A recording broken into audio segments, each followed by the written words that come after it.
मोकामा में अभी जो स्थिति है, मुझे कोई शक नहीं कि ये अच्छे मतों से बीजेपी वहाँ से जीतेगी, क्योंकि पहले का माहौल और अब का माहौल, पहले एक दहशत का माहौल था, इस बार दहशत का माहौल ख़त्म हो गया है। जो सीट इन्होंने जितने वोट जीती थे पिछली बार, हो सकता उतना वोट से हार जाएं।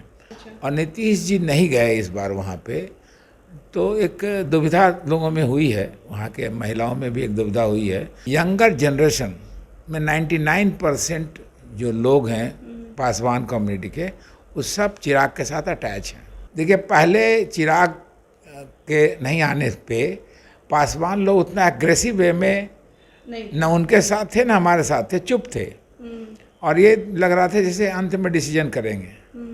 लेकिन इनके आने से सब लोग खुल के आ गए सामने, और अब 92% वोटर्स जो है वो बीजेपी को वोट कर रहे हैं। नमस्कार, आप देख रहे हैं लाइव बिहार, मैं आपके साथ रूपम।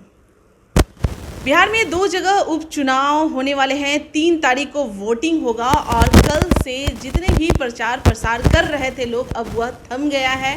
आज से बिल्कुल वह बंद हो गया है और यह प्रचार प्रसार करना भी नहीं है। अभी मैं बीजेपी में हूं और बीजेपी के उपाध्यक्ष राजीव रंजन जी हमारे साथ जुड़े हुए हैं। मुझे इनसे जानना है कि आखिर मोकामा में क्या है। मुझे ये बताइए कि क्या 50-50 का है, 30-40 है, 80-20 है, क्या लग रहा है आपको? देखिए, ऐसा है कि मैं लगातार मोकामा में ही रहा, और मोकामा में अभी जो स्थिति है, मुझे कोई शक नहीं कि ये अच्छे मतों से बीजेपी वहाँ से जीतेगी, क्योंकि पहले का माहौल और अब का माहौल, पहले एक दहशत का माहौल था, इस बार दहशत का माहौल ख़त्म हो गया है। अब लोग इंडिपेंडेंट सोच के वोट कर रहे हैं। कल जब मैं करीब 12 गाँव में गया, लगभग सब लोगों ने यही कहा कि हम लोग को छोड़ दीजिए, एक वोट भी अगर दूसरे को निकल जाए तो आप बताइएगा। यानी दहशत का माहौल अब धीरे धीरे ख़त्म हो गया है। कौन से जगह पे आप गए थे? हम जितने भी एक समुदाय का हमको गांव में गए थे, वहाँ पे चाहे करकेन हो, कुर्मीचक हो, चकसमिया हो, कई 12 गाँव में गए थे। उसमें 12 गाँव में यही लोगों ने कहा कि आप घुसवड़ी में गए थे? घुसवरी प्रखंड का ये पूरा गांव है। अच्छा। उस घुसवरी प्रखंड में भी गए थे। वहाँ पे जो इंचार्ज थे उनसे भी बात किया और लोगों से भी बात किया। आपको इतना कह सकते हैं कि जो सीट इन्होंने जितने वोट जीती थे पिछली बार, हो सकता उतना वोट से हार जाएं। अभी की स्थिति में पूरा बदलाव आ गया है और लोग ये सोचने लगे हैं कि इस बार वोटिंग इंडिपेंडेंट होगा, और इंडिपेंडेंट होगा तो सब के सब लोग इस बार बीजेपी को वोट करेंगे। दूसरी बात जो देखने को वहाँ मिली, जितनी भी महिलाएं थी, महिलाएं ज़्यादा एग्रेसिव थी अपने हस्बैंड से। वो उनका ये कहना था कि प्रधानमंत्री जी के कारण हम आज जिंदा हैं और हमको खाना मिल रहा है। जितना भी चीज़ प्रधानमंत्री जी दे रहे हैं वो अधिकतर क्या कहते हैं महिलाओं को दे रहे हैं, चाहे मकान का हो, दुकान का हो, कुछ किसी सब चीज़ के बारे में। तो वो सर, महिलाओं की आप बात कर रहे हैं तो महिलाएं तो मुख्यमंत्री जी से भी काफ़ी खुश हैं। उस बार मैं तो सुन रही थी कि साइलेंट वोट मुख्यमंत्री जी के पक्ष में सारी महिलाएं की थी। वो मुख्यमंत्री बने थे, काफ़ी खुश थी कि शराब बंद कर दिए हैं तो चलो मेरा घर बार बच गया। तो अब वो सीएम के ये पक्ष में है या पीएम के पक्ष में है? अभी फिलहाल जो मोकामा की स्थिति है वो 90 हमारे प्रधानमंत्री जी के साथ है। अच्छा। और नीतीश जी नहीं गए इस बार वहाँ पे, तो एक दुविधा लोगों में हुई है, वहाँ के महिलाओं में भी एक दुविधा हुई है। महिलाओं के लिए उन्होंने काम तो बहुत किया नीतीश कुमार में, इसमें दो राय नहीं है, लेकिन एज ऑन टुडे, आज की जो स्थिति है उसमें 90% महिलाएं हमारे प्रधानमंत्री जी के कामों के कारण भारतीय जनता पार्टी को वोट कर रहे हैं। नीतीश जी नहीं गए तो उनको तो सुन रहे थे कि अस्वस्थ थे, दिखाए भी मीडिया के सामने, देखिए कितना चोट लगा है। नहीं, वो सही है। दोनों जब वहाँ गए थे, नौका बिहार में नहीं, कहीं इंस्पेक्शन में गए थे, तो उसी वक्त उनको चोट लग गई है, इसमें दो राय नहीं। और एक चीज़ और मुझे पूछना है, आपने कहा कि घोसवड़ी इलाके में कुर्मी वाली जगह में भी गया और आप बोल रहे हैं कि सारा वोट बीजेपी को जाएगा, यानी कि आप मुख्यमंत्री के जो कास्ट है वहाँ से आप उनका वोट छीन लीजिएगा? नहीं, ऐसा नहीं। देखिए, इन जनरल भाई मैंने आपको क्या बताया कि महिलाओं का वोट अधिकतर वहीं जा रहा है। अच्छा। बट ये जरूर है कि इस बार डेंट उन वोटों में भी है जो नीतीश जी के साथ अटैच हैं। उन लोगों में भी उतना ही डेंट है इस बार।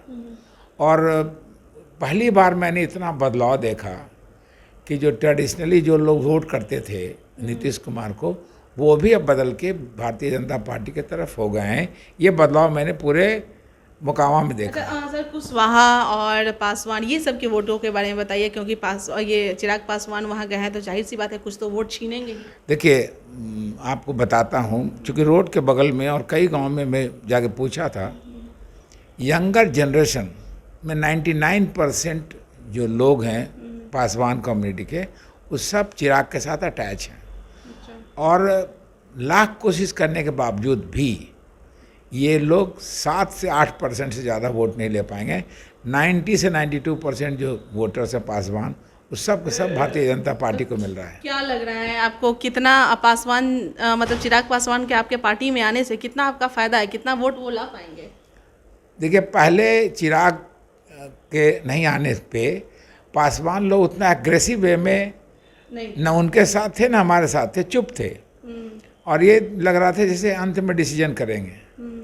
लेकिन इनके आने से सब लोग खुल के आ गए सामने, और अब 90-92% वोटर्स जो है वो बीजेपी को वोट कर रहे हैं। अच्छा, यानी कि पासवान के आने से आप लोग को क्लीन चिट मिल गया है कि अब जीत आप लोगों की होगी? अब जीतना तो पहले भी था, उनसे उनके आने से मार्जिन बढ़ गया है। अच्छा, मार्जिन बढ़ गया, इसमें दो राय नहीं है। अच्छा, एक सवाल और है, जब चिराग पासवान मोकामा जा रहे थे उसी दौरान मुख्यमंत्री ने एक बड़ा ही अजीब तरीके के बयान दे दिए थे। उन रामविलास पासवान को भी उन्होंने नहीं बख्शा था।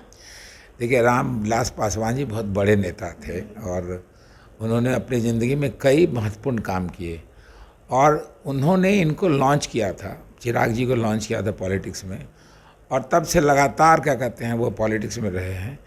ये छोटापन इन द सेंस की बहुत छोटी बात है, इस तरह की बात नहीं करनी चाहिए। जो एक ऑलरेडी नेता बन गया है, चिराग एक नेता बन गया है, और चिराग हों चाहे तेजस्वी हों, ये लोग नेता हो गए हैं, तो इन लोग के खिलाफ इतना छोटी छोटी बात नहीं बोलना चाहिए। एक और सवाल है कि जिस तरह से सवाल उठ रहे हैं, चिराग पासवान पहले भी कहते थे कि मतलब चाचा के साथ वो काम नहीं कर सकते हैं। अब चाचा भी यहाँ पे हैं, भतीजा भी हैं, क्या शर्त उन लोगों के सामने रखा गया है? क्या आप चिराग पासवान के आने से फिर चाचा को आउट कर दिया जाएगा? नहीं, ऐसी बात नहीं, अभी इस पर कोई हमको कोई जानकारी नहीं है, लेकिन कुछ न कुछ आपस में तालमेल हो जाएगा, ऐसा हमको लगता है। दोनों में तालमेल ऐसा हमको लगता है तालमेल हो जाएगा। और हम अभी इस पर कुछ कहना इसलिए उचित नहीं समझते क्योंकि अभी तक इसके बारे में कोई जानकारी नहीं है। लेकिन चिराग हम लोग के साथ रहेंगे, और हो सकता है उनके चाचा भी हम लोग के साथ रहें। हो सकता है नहीं, मैं समझता हूँ अभी तक तो हैं, तो आगे भी रहेंगे जब मंत्री हैं तो। चलिए बहुत बहुत धन्यवाद। तो आपने सुना कि मोकामा का क्या हाल है, ये लगातार मोकामा पहुंच रहे हैं, और आपने जैसा कि सुना कि कुर्मी का जो वोट है, जो भी 20,000 हो या 25,000 हो, ये छीन कर अपने पार्टी में बीजेपी में लेकर आएंगे। और एक और बड़ी बात कि चिराग पासवान के आने के बाद अब ये लोग निश्चिंत हो चुके हैं कि चलो उतना वोट हमारे साथ है और जीत हमारी होगी। यानी कि कहने का मतलब है इन लोगों का कि अब 50-50 का मुकाबला यह बिल्कुल दे रहे हैं। चलिए हम लोग भी देखते हैं, इंतज़ार है बस 2-3 दिन का। 6 तारीख को रिजल्ट हो जाएगा, 3 तारीख को वोटिंग होगा और 6 तारीख को रिजल्ट होगा। उस दिन सारा फैसला पता चल जाएगा कि जीत आखिर किसकी हो रही है, जनता किसके साथ है। चलिए फिलहाल के लिए बने रहें लाइव बिहार के साथ। धन्यवाद। लाइव बिहार YouTube पर सब्सक्राइब और Facebook पर लाइक ज़रूर करें।